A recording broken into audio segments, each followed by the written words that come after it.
and welcome to this special interview here on UTV Africa. We are at the National Assembly. We are trying to get a peep into how things are happening at the National Assembly. My name is Maduka Ojimadu. Great to have you join us today. Well, for purposes of introduction, our guest is someone they call a man of the people. He is the special advisor on legal and constitutional matters to the president of the Senate. He's a senior advocate of Nigeria. Before he became a senior advocate of Nigeria, he was acclaimed as a senior advocate of the masses. Let's welcome Dr. Monday Onyekachi Ubani. Dr. Ubani, thank you so much for making our time to be with us today. Thank you for having me. Well, Dr. Ubani, I know you're usually at home with your legal practice. You are based in Lagos, but today we're with you at the National Assembly, and you are working, you're one of the people who work behind the scenes to keep the wheel of the National Assembly going without necessarily being elected members of the National Assembly. Sometimes some people don't get to see the important work people like you do, the way you provide the backroom engine for the functionality of the office of the President of the Senate, and by extension the Senate and the National Assembly. First and foremost, let's get to look at the National Assembly. Sometimes there seems to be a confusion in the understanding of the role of the National Assembly. People tend to think that the National Assembly is akin to the executive, where you measure the effectiveness, the success of a legislator by projects and physical achievements. But talk to us, for those of us who may be novices or who are naive about exactly how the National Assembly, the legislature works.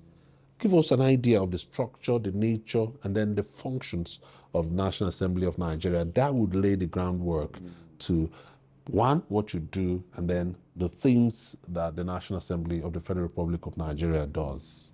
Thank you very much once again for having me. The role of the National Assembly is even defined in the Constitution. If you look at the 1999 Constitution, it defines the role of all the three arms of government: the executive, the legislature, and the judiciary.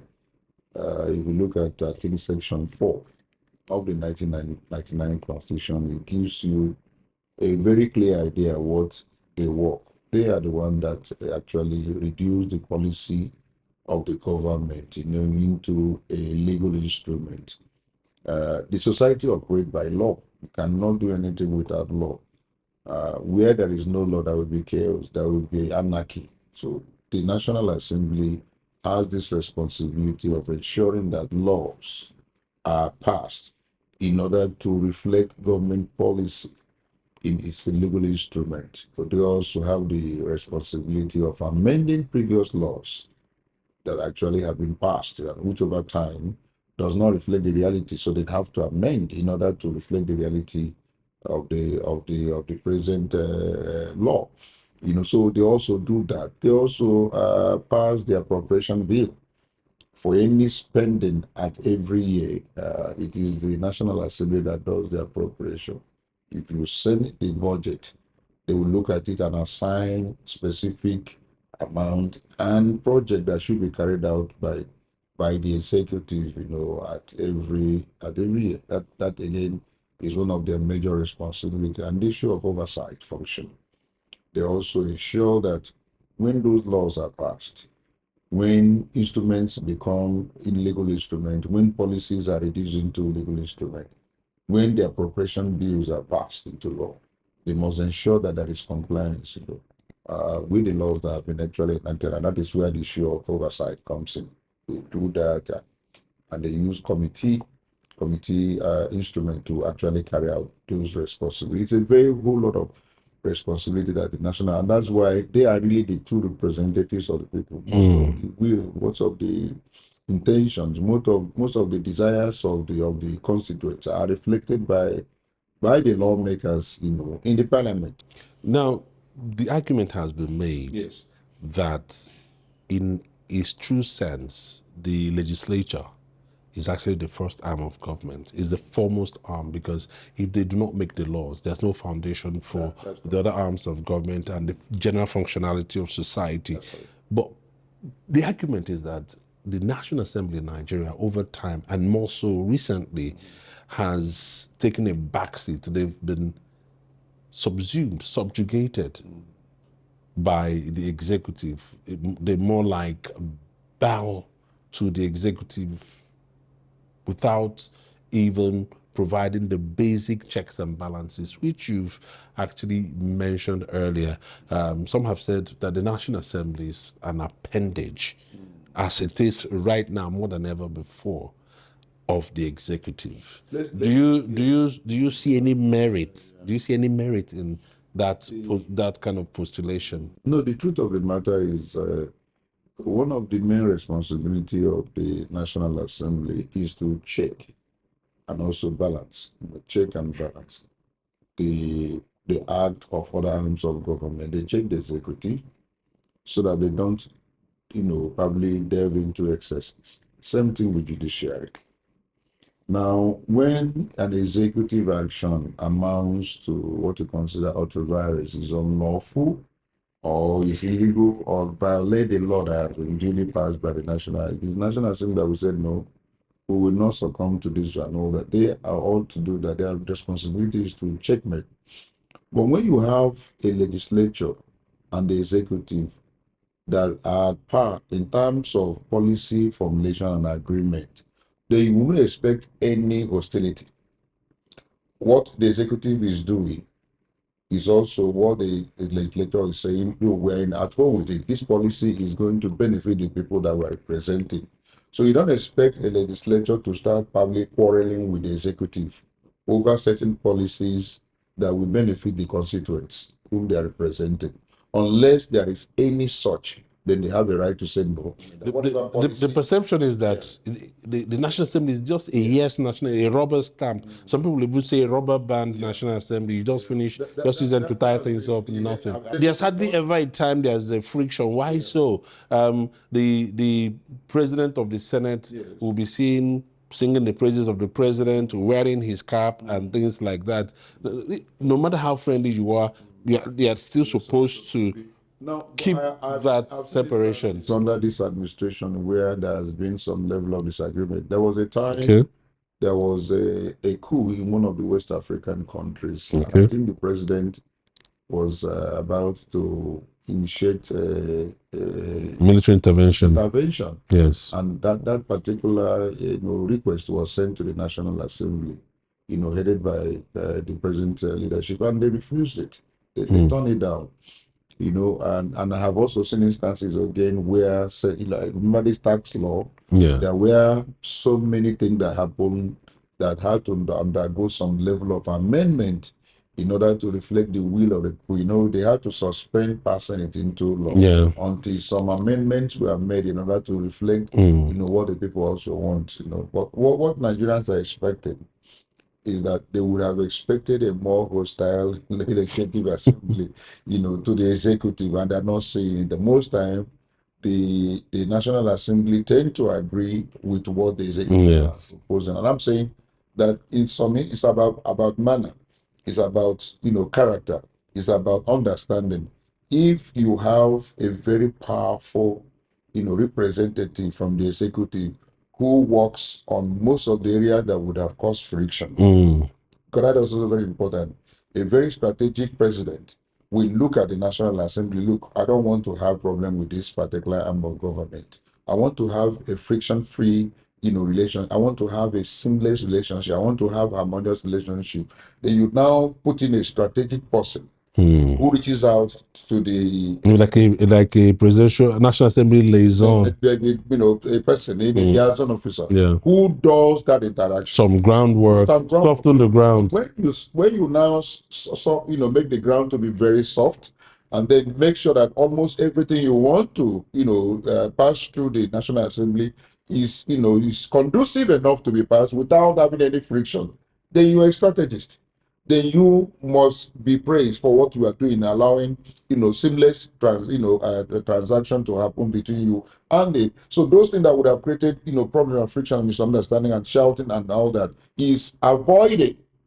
That means that you are a good leader. That is why I look where I look at the other people. We seen it. Oh, they are rubber stamp, but they don't know what must have gone under in terms of making sure that before this thing comes out, there has been a proper explanation. There has been questions and answers have been provided of why this particular policy is very important to be passed into law. I hope you are understanding me. So that may have accounted to for all that frictionless relationship, and then seamless relationship, and relationship that people now brand as rubber stamp, whereas what has gone on there is not known to them. They have tried as much as possible to soften the environment in order to make sure that whatever the executive desires goes to. So that again is strategic. That again is something that is innovative to be done by any government that wants to have its policies implemented. That is what I may see at what is going on presently, that Nigerians are timing as rubber stamp. That's what I want to explain concerning that, sir. Talking about the National Assembly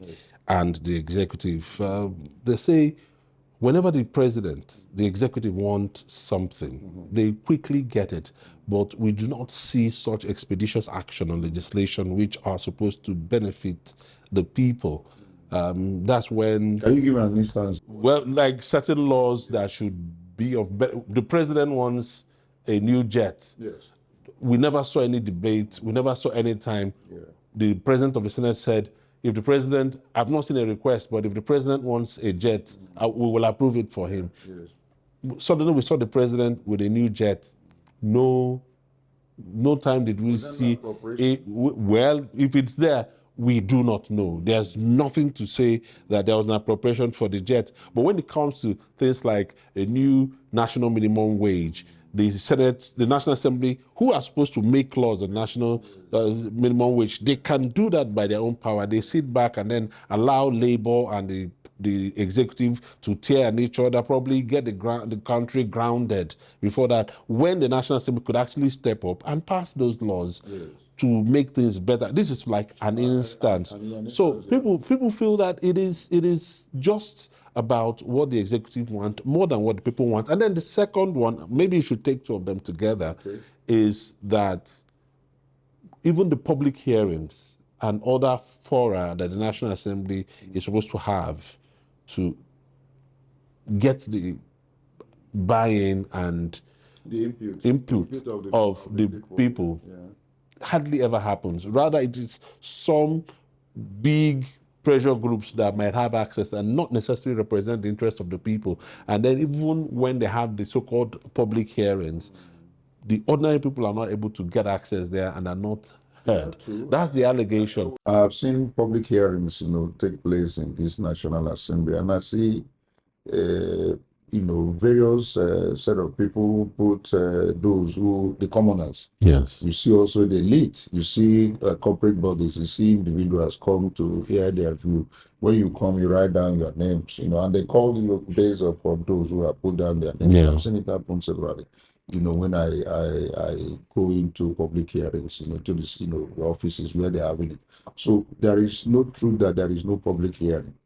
It is part of the lawmaking process. And maybe when people come, their input doesn't matter. It does. Why will it not matter? Because it's also important that you journalists also come and follow up on these public hearings and report activities and report the input of the people. It's very important. It's part of the lawmaking process. Issue of public hearing is important. You people must also show presence, and Nigerians must also take interest in what concerns them about lawmaking process. Because this thing takes place in Abuja. I mean, talking about national assembly, Yes. the state capitals, you must make out time.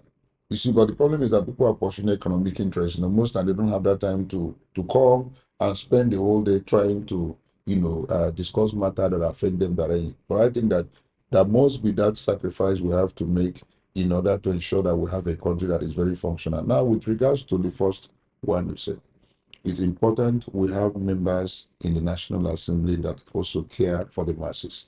Why most of them are here is because of the people who have elected them. And so anything that pertains to the interest of the people must be taken seriously. So like you said about the salary stuff, Yes. Now, maybe the salary issue is that they will want input from the executive that will give statistics. So this will be the economic implication of paying such amount of money. But when that is supplied, I think that the National Assembly members must be in a hurry in order to ensure that those laws are passed that take care of the salary, of Nigerian workers. 70,000 naira to me is too small. You can't even buy a bag of rice under the Nigerian economic situation. But I'm happy that some governors now have on their own are increasing Imo, even Ebonyi. Ubani and some other states are now saying, no, what is being paid can't sustain any even as a living wage in a month. So what they have done now is to out of share understanding of the plight of the people to increase, the payment, the salary amount they're paying which is very, very commendable.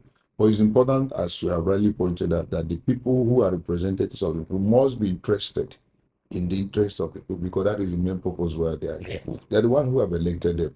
You cannot be in a hurry to pass a bill that affects the governor, be in a hurry to pass a bill that affects the president, and then you be slow in passing the bill that affects the common masses, because they are the people why we are here. And I see that has always been the desire of many persons here in the Senate and in the House of Reps, where they are even more vocal and say, no, we're elected by the people, we have a reason why we're here.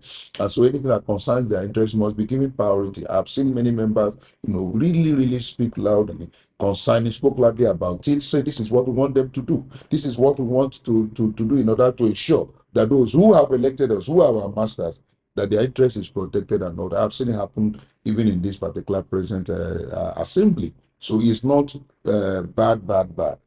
There has been positive, and this present national team have done a lot in terms of passage of, very strategic bills. The tax bill, the education endowment fund. I mean, for students who are less privileged, in the name for the good. We have even the appropriation bills and several. So there has been even gender.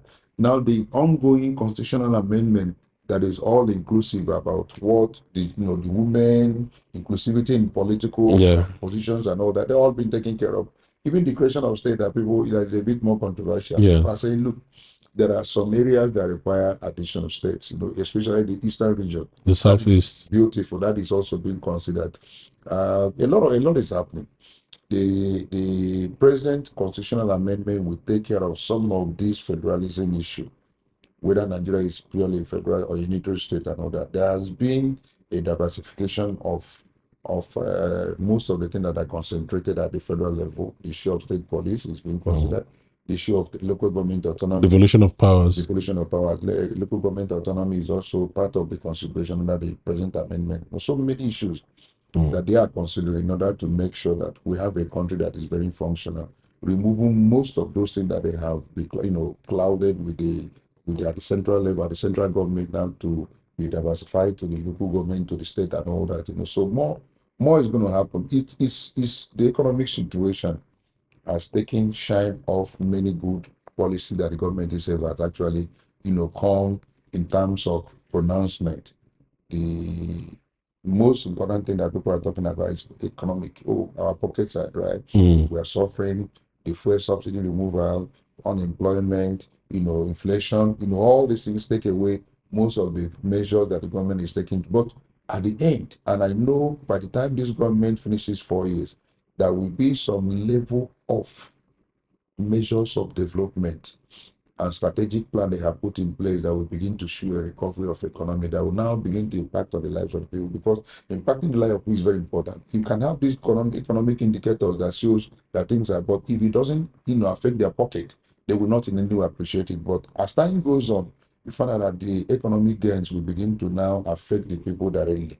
If you watch out, the issue of foreign exchange, this one has remained at one. The foreign exchange rates has been very stable. That one time it was fluctuating and all that. It's more stable. And as time goes on, somebody has said that they want to let it be at par, $1,001, $1,000 and all that. Then the issue of pounds will be 1,005 pounds and all that. So the stabilization of the economy will not take a first. It will go gradual. And at the time, the government comes up with productivity in the economy, all these things will begin to work. We need to produce. If we want to stabilize our economy, we need to have production. Tell us, in all honesty, Yes. you're not a member who earned this money. Yes. How much really, how jumbo or not so jumbo is the take home, monthly take home? In whatever name, salaries, emoluments, packages, prayers in inboxes, or whatever that a typical, let's use the senator gets in a month. I do not know what each senator earns or House of Reps. I'm saying this, I don't even know. I can only know of my own salary. I don't know what they earn.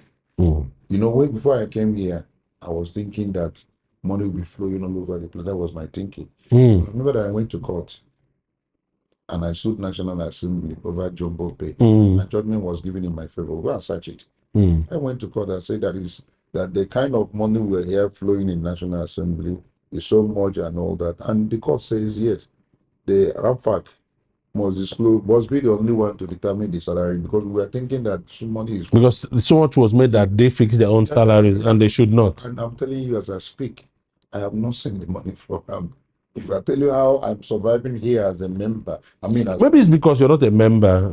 You're an aide to the SP. Money should be flowing. Even as it with senators, now the senators will be crying. You go to them, they're also saying, I'm just telling you, most of them are my friends.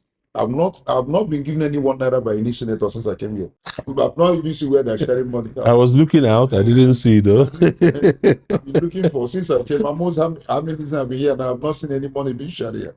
I've not seen anywhere, any office I've entered and said, National Assembly, come and see. Nothing. I am surviving from the money I make from outside as a lawyer, honestly. Not from the National Assembly. You're not a politician, Yes. so I guess you speak more freely to me. Yes. How do you assess the 2 years of President Bola Tinubu? Yes. As a Nigerian. I'm sincere.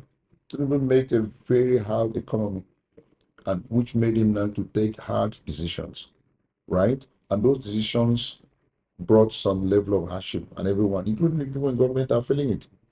But over time, if those gains of this economic decision you are taking is sustained, it will pay off. Now, do you know that governors receive more money than before because of the subsidy removal? They are receiving billions, including local government.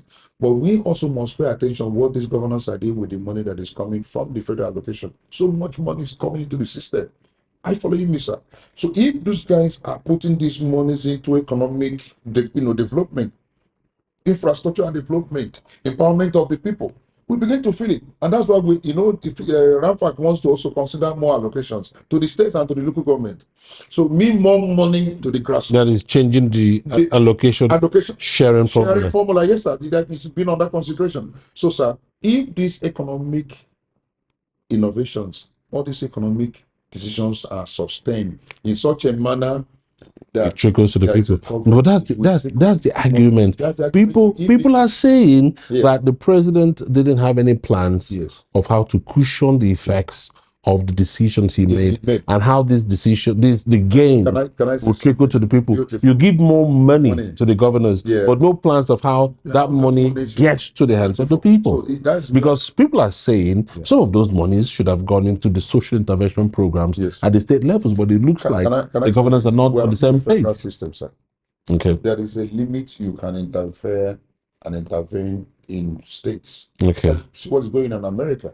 Yeah. I don't know whether even local government, even mayors, in America are taking decisions against Trump. Even at the federal level. If you're operating a federal system, a proper federal system, you cannot begin at the federal level to dictate what they do with the resources you have given to them. It's for them now to sit down and say, look, these more monies are coming to our system. We must make sure that these monies get to the people, right?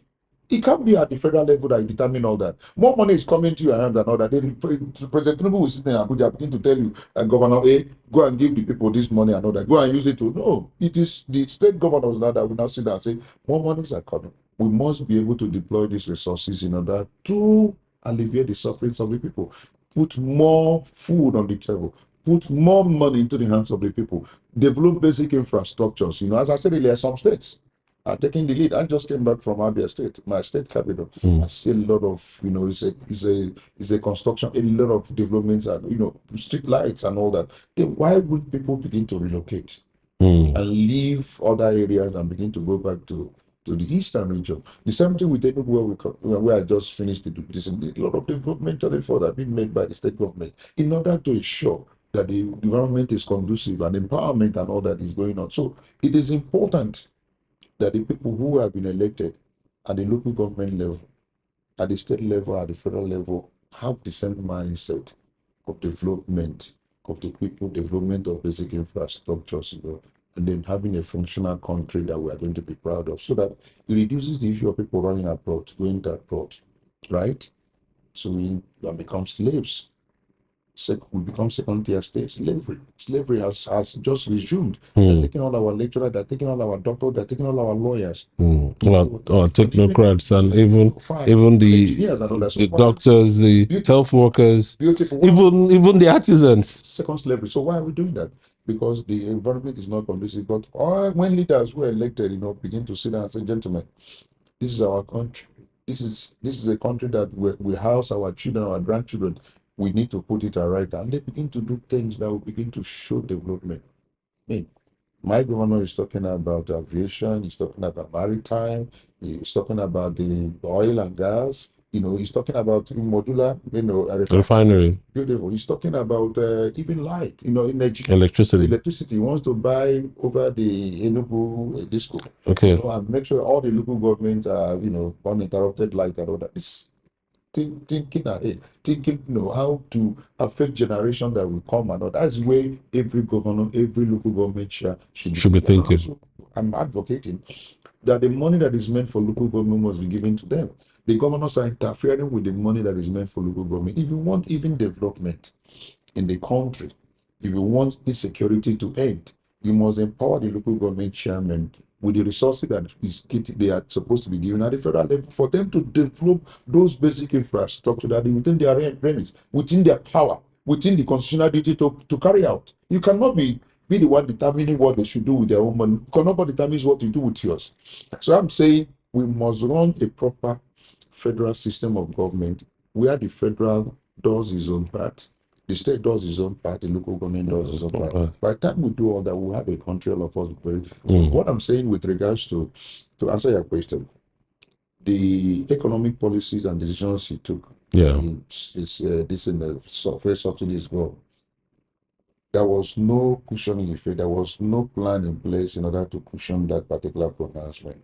But over time, now we're seeing that particular subsidy that is gone is now bringing economic fortune for the state government. They need to use that money to develop and cushion the hardship that particular pronouncement has brought. It's very important. Yeah. So it cannot be him, detecting what they do with the windfall. Because we've seen in the past, we've seen Shopee, we even PTF was as a result of partial subsidy removal by Abacha. And people said there ought to have been such an intervention, but which should be of mass benefit, not the SIP 10,000, 15,000 naira being paid.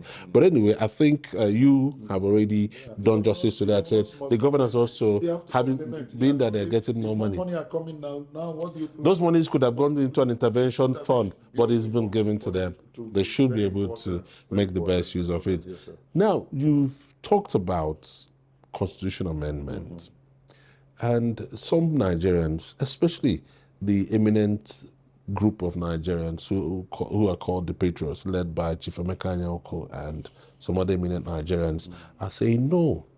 It's not about a piecemeal amendment of the Constitution, that we need to wipe the slate clean, come up with a new Constitution. Last year, they met Mr. President and laid that plan before him.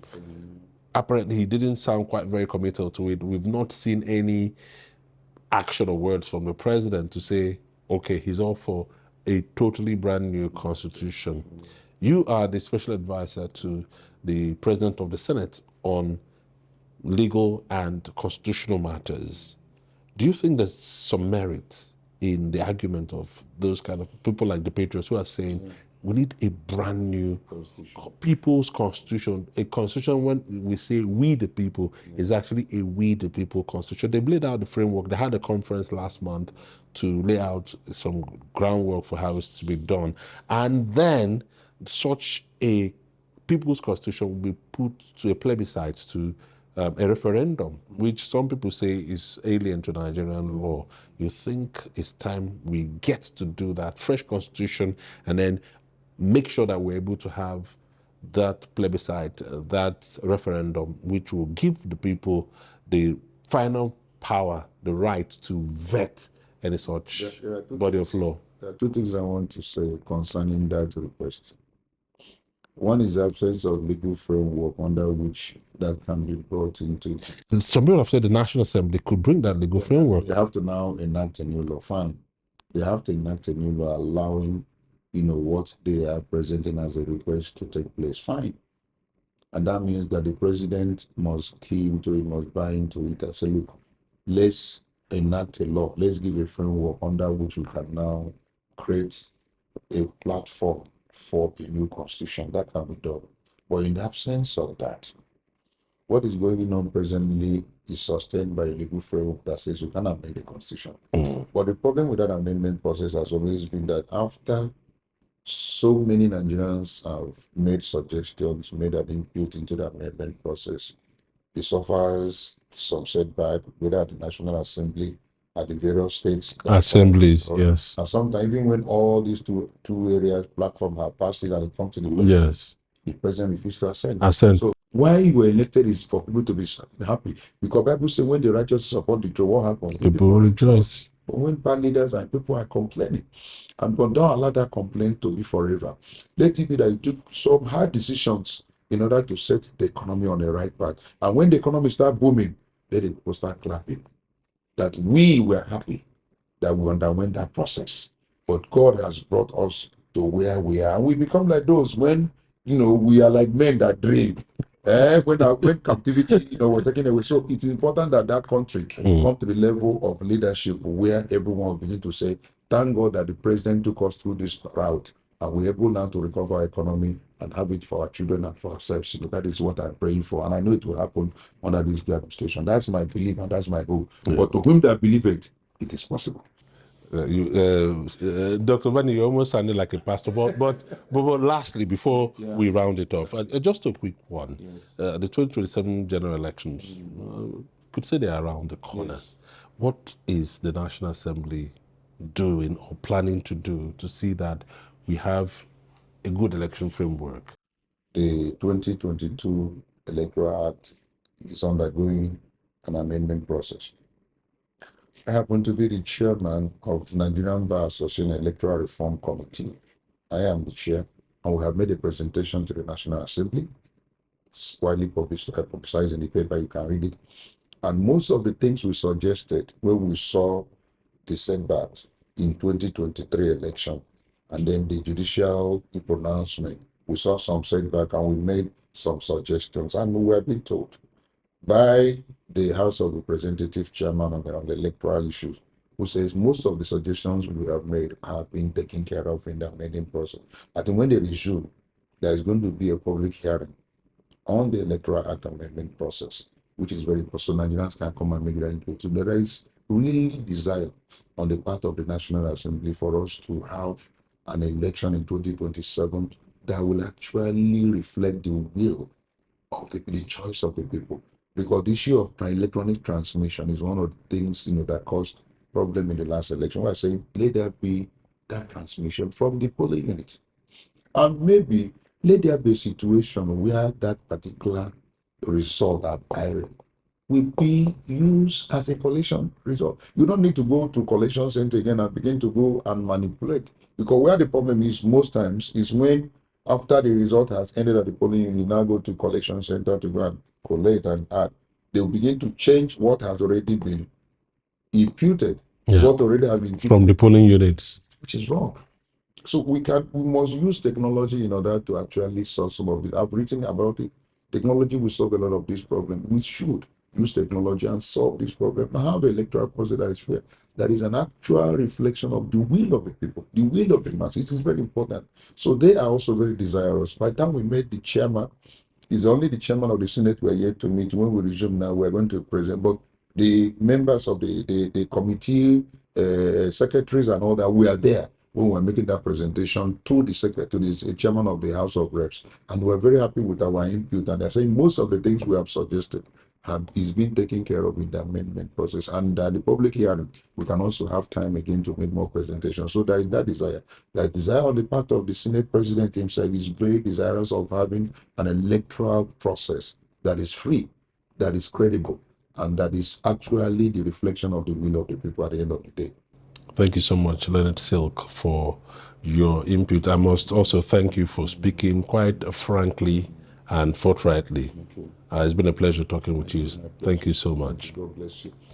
All right, we've been talking to Dr. Monday Onyekachi Ubani, SAN. He's a senior advocate of Nigeria. He's a senior lawyer, and he's the special advisor to the President of the Senate on legal and constitutional matters. It's been quite a stimulating interview, but every good thing has to come to an end. Thank you for paying attention. We'll come back to you with even more special interviews. Thank you. My name is Maddox Maduka Ujumad. Enjoy the rest of your day.